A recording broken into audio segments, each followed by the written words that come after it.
Whenever you're ready. Hi, my name is Maria, and welcome to my very first vlog ever. Yay! That gives me so much joy. I am doing this vlog based on doctor's recommendation. Honestly, you won't even believe this. Honestly, so my doctor, he advised me to start like keeping like chronicles of my journey. I'll tell you about the journey in a bit. Yeah, so he told me to start keeping like record of my journey, what I'm going through, and if possible share it with people. So yep, this comes on prescription. um where do I start? I am a mother, I am a wife, of course. I have two kids, Kayla and Ethan. Kayla is 9 and Ethan is 5. um I like to consider myself as a newbie to Canada. We moved to Canada 6 years ago. I was born and raised in Nigeria, and when we moved here, I was faced with so much, should I say, culture differences, right? Um, I live in Calgary. We moved to Calgary, Alberta, here in Canada, and it's a predominantly like Caucasian city.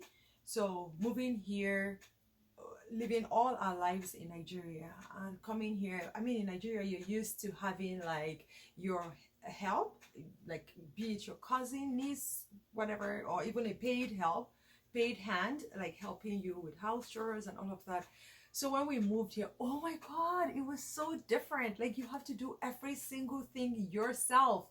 You get what I mean? Like every single thing. And then I had my kids, my husband. They are great support. They're really, really amazing, but nothing beats that whole community of support that you have. So, I mean, I had so much that was just like hitting me from every angle, like shock, shock, shock. But guess which was the biggest of all shocks? In 2016, I started having like weird, like symptoms, like I can't even explain. Like things were happening to me, and I'm just like, what in the world? Abi village people don't come. Abi what is going on exactly? Text message don't come from home. Abi kilo day, what's going on? And then I started going to the hospital. Story for another day. Do you know what's very interesting about me? Like I always have the weirdest encounters with doctors. Like you don't even want to understand. So in 2016, when the first weird feeling I started having was this weirdness in the back of my, like my neck. Like when I look down like that, I will feel like electric shock all the way down to my feet, and I'm like, what in the world is wrong with me? Then I went to the clinic, and then they recommended me to see a doctor that is a specialist on nerves. So I usually hear, especially when you're going to see a specialist, the appointments could take forever, right? So then this particular appointment, and the first thing here, part of the forms I had to fill, do you drink? And I'm like, no. And he says, your shirt doesn't say so. Guess what was on my shirt? He says, I drink only twice a year, on my birthdays and the rest of the year. And I'm like, what in the world? I'm like, that's my husband's t-shirt. He was like, oh yeah, right. And then I went in, and then guess what this test was going to be? He was going to test all the nerves on my body. So how he was going to test it, I had to take off my pants and wear like the hospital gown. You needed to see what's those yams from Anambra. TMI, I'm sorry, TMI, too much information. Those yams from Anambra that have hair all over it, I guarantee you they looked nicer than my legs at that point. And then he says, oh, wear this dress and you could just ring this bell when you're done. And I'm just like, oh my God, how do I escape this place? And then guess what? It was the middle of winter. No one shaves in winter, and no one, you don't even wear sandals. So my nails, I think I painted it a very flashing blue color in summer. This was 6 months after. So what was left of it was like scales on my toes. And then this doctor was the cutest doctor ever. He came in and he had to hold my legs and prod me with this thing. By the way, one of my biggest fears in life is death. by, that's like my phobia, is death by electrocution. This test required him holding this electrical tool and shocking me with it. Like, can the world just end already? Anyway, fast forward to the end of this crazy test. I was fine and there was nothing, they didn't find anything. In fact, the doctor called me like a couple days after just to see how I was doing, because of how I was so panicky. And when he introduced himself, like, I'm the doctor who tested your nerves, in my heart I'm like, please lose my number. Anyway, he tested me and the result came out fine. Fast forward to 2018, that came back again. This time around, when I went to the hospital, drumroll, I was diagnosed with multiple sclerosis. Multiple sclerosis is an immunodeficiency, I don't know, kind of syndrome, in the sense that it's the brain, it's an attack of your immune system on your brain. There's a fluid in the brain, it's called myelin. I'm going to go really medical here. There's a fluid that contains your brain in it, it's called myelin. So multiple sclerosis is when that myelin is under attack and it starts like demyelinating, like getting destroyed or something like that. Unfortunately, it has no cure. So multiple sclerosis is a potentially disabling disease of the brain and spinal cord, or let's say central nervous system. So with MS, the immune system attacks the protective sheath called the myelin that covers the nerve fibers and causes communication problems between your brain and the rest of your body. So pretty much what was happening to me, giving me those weird sensations, was my brain was under attack by myself. I am crazy. Yeah, well, that's how I felt, honestly, for the longest time. So my brain was under attack from my body. My immune system was attacking my brain, and unfortunately it has no cure.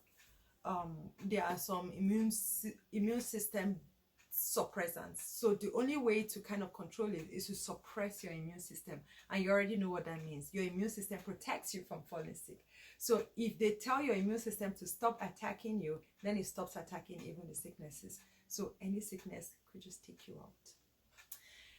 Research holds that multiple sclerosis is a kind of Caucasian disease, meaning that in times past it's been reported in clusters in places like Sweden, Norway, Canada, but usually it happens to people who were born there. And rumors, because there's no proof, has it that it has to do with the limited amount of sunshine these people in these countries get. I mean, where Canada, they get like 6 months, yeah, like barely 6 months of sunshine, right? And it was weird because I have lived all my life in Nigeria, so I only came here and lived here like by 2016, when I already started having the symptoms. I had only lived here for 2 years, so it was really strange. Plus it's a Caucasian disease, guys. Look at me, Caucasian disease. Like, have you ever seen melanin so dark? You know what I mean? So that was the biggest shock of my life, honestly. So pretty much, let me just say, the reason why my doctor wants me to document this vlog, one of the biggest killers of multiple sclerosis is depression. Because imagine going to the hospital. The good thing about MS is it doesn't kill you. Nobody drops dead from MS. So that's really good.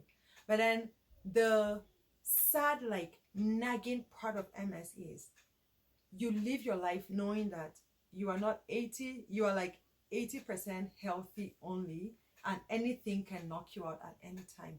No one can guarantee how long you live. It could be 5 years before you become like debilitated and tied to a wheelchair or bedridden forever, or it could be 20 years. Nobody knows. But in general, multiple sclerosis pretty much shortens your lifespan. And another known fact about multiple sclerosis is when people find out that they have this, and they can't live their life as they used to before, then they go into a deep depression, and that's one of the biggest killers. So my case was a little bit different because I took it with a smile. I lied. I cried. It hit my family so young. I mean, my kids are just what, 9 and 5. When I was diagnosed, they were what, 7 and 3. So I was like, 5 years, even 20 years. But you know what I told myself? I said, some people didn't even live as long as I have. Some people don't even know. Some people are perfectly healthy. They go out and they get run over by a car and they die. No one guarantees your tomorrow. No one. You know what I mean? So from that day on, I made up my mind. I said, you know what? I'm going to live my life like each day is the last. And I decided to cheer up. And that's when I took it with a smile. My doctor sees every time I go to see him, my doctor sees how well I'm doing, how cheerful I am and everything. And he says, Maria, why don't you capture this on tape? Hollywood is calling you. I'm kidding. He never said anything like that. He just wants me to kind of like, he just advised or he recommended that I kind of like document this. And just to encourage someone out there, you never know. Honestly, those sensations I used to have in my body, I couldn't even explain them. People who know me know I am an avid Googler. I don't know if there's anything like that. But yeah, I Google everything. Did you know clowns are paid 51,000 per annum? I know that. Anyway, this is random. I Google everything. So I Googled the symptoms. I came up with so much information. Is it 10 minutes yet? Almost. Okay, good. I Googled so much. I came up with so much information. Like, I know. The doctors will tell you don't Google, but this is Maria. I mean, hello, have you met me? So, yeah. So I'm doing very well. I just want to support people out there. If you feel like the slightest thing in your body that you feel, oh, I don't feel right or whatever, just take yourself to the hospital and have it checked out. What's the worst? They will tell you, sis, bro, you are fine. Okay? Or they'll say, this is what is wrong with you and this is how to help yourself. So follow me on my journey to through all of this. It's been 2 years, so you get how excited I was to finally sit behind the camera and start to narrate my story. It's been an amazing journey. I have over 5 doctors. I'm not even exaggerating. I have my family doctor. I have my neuro specialist, my neurosurgeon. Yay, Dr. Fried Handler. Twale Baba Twale. I have, oh my God, I'm so sorry. I don't know how to say my eye specialist. My specialist's doctor's name. Sharif. Her name is Dr. Sharif. It's a very long name. I'm sorry if ever you get to read this. I hope you get to see it, Dr. Sharif. You are the best. I have that. I have my naturopath. He is so funny. He makes me like, oh my God, what will I do without you, Dr. Naturopath? Let me tell you something really interesting. My naturopath is like alternative medicine. That's like what we have in Nigeria as like your herbalist. He does the, he believes in Agbo. What is Agbo in English?